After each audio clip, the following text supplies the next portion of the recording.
আমার বাবা, সুতরাং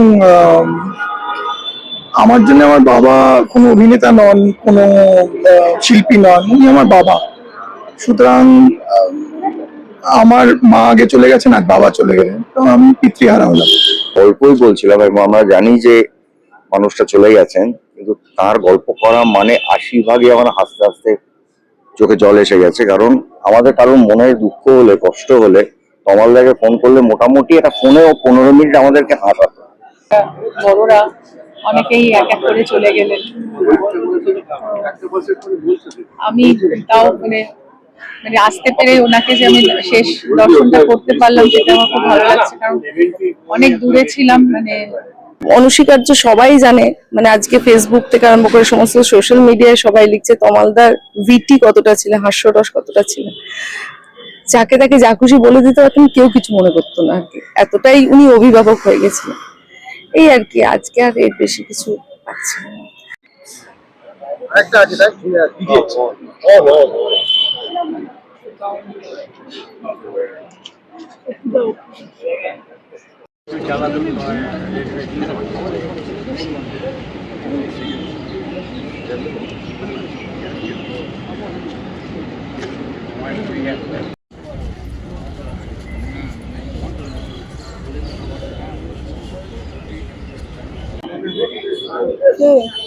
আমাকেও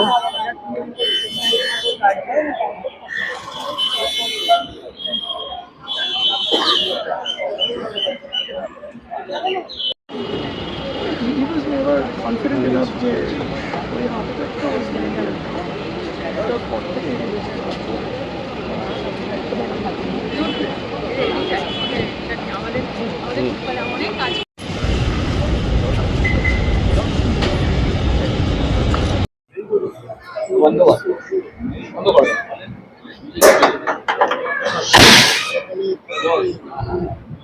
জোরে না।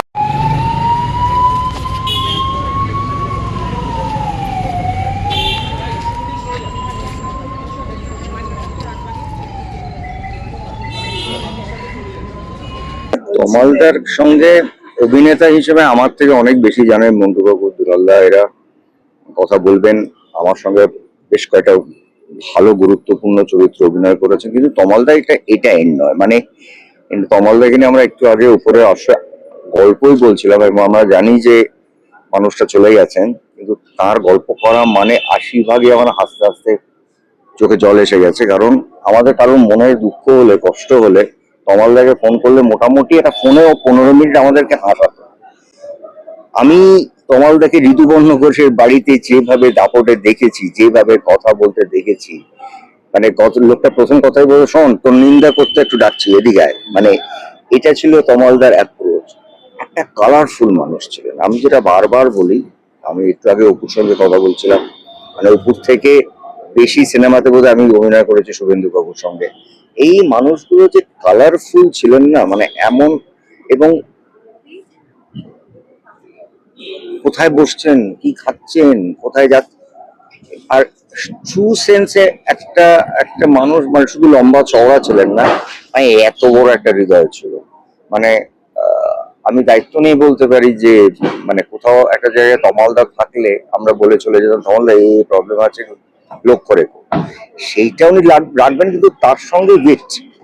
আর অসামান্য অভিনেতা তো ছিলেন থিয়েটারে। ওনার স্টেজে যারা অভিনয় দেখেননি আমি বলবো এটা মিস করেছেন, বাট সেই মানুষটা মানে রয়্যাল বেঙ্গল টাইগার। কিন্তু আমার মনে হয় তমালদার গল্প আমাদের কাছে না ঠিক মানে থেকে যাবে। কারণ আমরা তমালদাকে নিয়ে এমনিতেও দেখা হলে মানে 10টা কথার মধ্যে 8টা কথা ওনার এক্সাম্পল দিয়ে, এবং কাউকে ছেড়ে কথা বলতেন না। মানে আমার ছেড়ে মানে এমন কোন লোক নেই যাকে আমরা লেকপুল করতেন না, এবং সেটার মধ্যে এত মজা, এত আন্তরিকতা।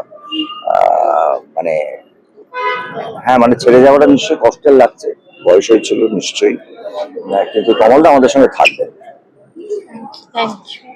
মানে এত এত অনেক অনেক কাজ করেছি ওনার সঙ্গে, এবং মাঝখানে মানে লাস্ট কিছুদিন হয়তো খুব একটা কাজ হয়নি, কিন্তু একটা সময় এত কাজ করেছি যে ছবিগুলোর নামও এখন অতটা মনে নেই যে কোন ছবিগুলো। কিন্তু এরকম আমাদের বর্ষিয়ান অভিনেতা মানে এত বড় একজন মানে ইন্ডাস্ট্রির মানুষ, এত ভেটারেন একজন যখন চলে যায় তখন একটা শূন্যতা রেখে যান অবশ্যই। তো সেটাই মনে হচ্ছিল যে আজকে যে সত্যি আমাদের মাথার উপরে যারা বড়রা অনেকেই এক এক করে চলে গেলেন। আমি তাও মানে মানে আসতে পেরে ওনাকে যে আমি শেষ দর্শনটা করতে পারলাম সেটা আমার খুব ভালো লাগছে, কারণ অনেক দূরে ছিলাম মানে ছবির প্রমোশনের জন্য নর্থ ক্যালকাটাতে। এত আজকে রাস্তায় এমনিতেও এত মানে ট্রাফিক, খালি ভাবছিলাম যে অ্যাটলিস্ট গিয়ে যেন ওনাকে একটু প্রণাম করতে পারি। তো সেটাই খুব মানে আমি ওনার আত্মার শান্তি কামনা করি, ওনার পরিবারকে আমার সমবেদনা জানাই। যেখানেই থাকুন সমাজটা ভালো থাকুন, এটাই চাই। আমার বাবা, সুতরাং আমার জন্য আমার বাবা কোনো অভিনেতা নন, কোনো শিল্পী নন, উনি আমার বাবা। সুতরাং আমার মা আগে চলে গেছেন আর বাবা চলে গেলেন, তো আমি পিতৃহারা হলাম। ছাড়া আর কি বলবো বলুন। উনি যে ভিটি মানে সেটা বাড়িতেও ছিলেন একই রকম, উনি এক্সেপশনালি উইটি এবং উনি মানে using jokes was his way of speaking. উনি ওইভাবেই কথা বলতেন, that was his language. So ওই জন্য আমাদের বাড়িতে খুব আমরা যে খুব সবাই কাঁদছে ভেঙে পড়েছে তা নয়, বিকজ কনসিস্টেন্টলি আমরা বাবার মজার মজার গল্প করছি। So thank you thank you. দাদা আপনার নামটা? আমার নাম অনিন্দিত রায়চৌধুরী, আমি একমাত্র ছেলে।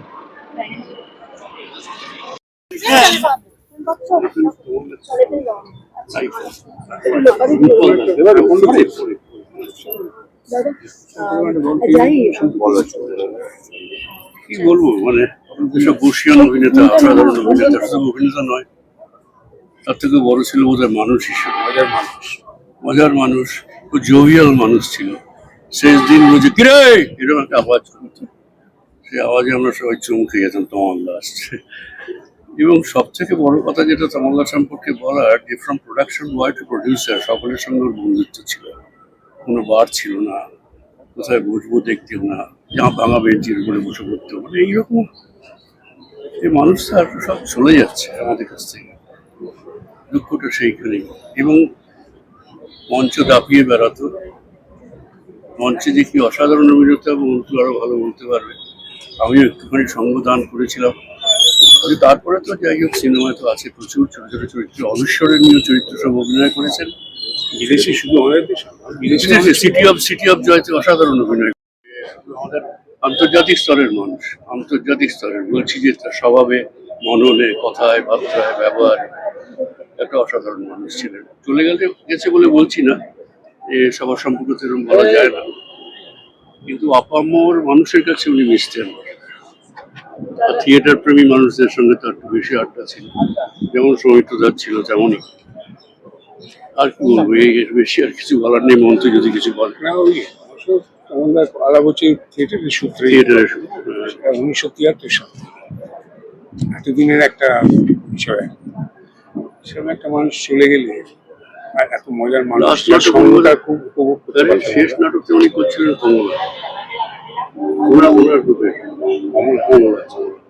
আমি একটা মহাভারতের উপর থেকে লাস্ট নাটক করছি, কি বলবো। তনুশ্রী প্রায় পরিবার, কাছের মানুষ এবং টলিউড এক শিক্ষককে হারালেন, কি বলবে? আমার 2010 থেকে কমলার সান্নিধ্যে আসা, তারপরে আমার থিয়েটারের গুরু, আমার কলকাতার অভিভাবক, অন্যতম বাবা একসঙ্গে ছিল। তো চলে গেছেন, মানে কি বলবো, একটাই মানে তমালদার যেটা ছিল, তমালদার সবার সান্নিধ্যে থাকতে ভালোবাসতেন। তো আর কেউ কষ্ট পেলে, ধরো আমার কোন রকম অসুবিধা হচ্ছে, আমার মতনই মানে হয়ে থাকতেন। মানে সরি, আমার সব কথাবার্তা এলোমেলো হয়ে যাচ্ছে। ওয়ারিড, সবার ব্যাপারে খুব ওয়ারিড ছিলেন, সবার ব্যাপারে ওয়ারিড ছিলেন। আর আমার খুব কষ্ট হচ্ছে, আমি আর কিছু বলতে পারবো না, কারণ আমার আমার অভিনয়ের অটা তমালদা শিখিয়েছে। হয়তো আমি এই ইন্ডাস্ট্রিতেই আসতাম না তমালদা যদি না হয়। এটা আমি বহু জায়গায় বলেছি, আজকে আলাদা করে তমালদা চলে গেছে বলে স্মরণে বলছি না, আজীবন মনে থাকবে আমার তমালদার অবদান আমার জীবনে। আর এবং এটা অনস্বীকার্য, সবাই জানে, মানে আজকে ফেসবুক থেকে আরম্ভ করে সমস্ত সোশ্যাল মিডিয়ায় সবাই লিখছে তমালদার ভিটি কতটা ছিল, হাস্যরস কতটা ছিল। যাকে তাকে যা খুশি বলে দিতে পারতেন, কেউ কিছু মনে করতো না আর কি, এতটাই উনি অভিভাবক হয়ে গেছিলেন। এই আর কি, আজকে আর এর বেশি কিছু পাচ্ছি না।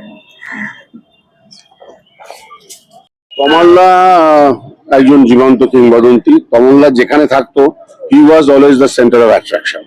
আশেপাশে কে ছিল কি না ছিল, কত বড় তার কিচ্ছু যেত আসতো না, তমালদাই শেষ কথাটা বলতেন।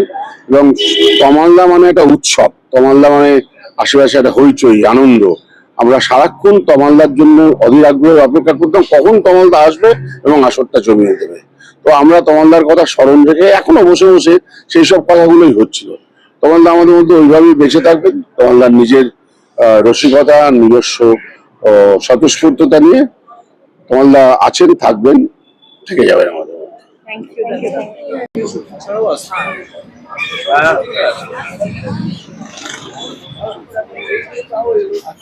বুঝলি, ওই দুবাইতে রাখা আছে, হ্যাঁ ওদের খবর পাঠাও। হ্যাঁ, তাই তো আমার সাথে কথা হচ্ছে, হচ্ছে? হ্যাঁ সব ফোন করেছিলাম, আমি জানিয়েছিলাম ফোন করে। তুমি ভালো আছো? হ্যাঁ, তুই এখন কলকাতায়? হ্যাঁ, আপাতত কলকাতা আর নেপালের মধ্যে।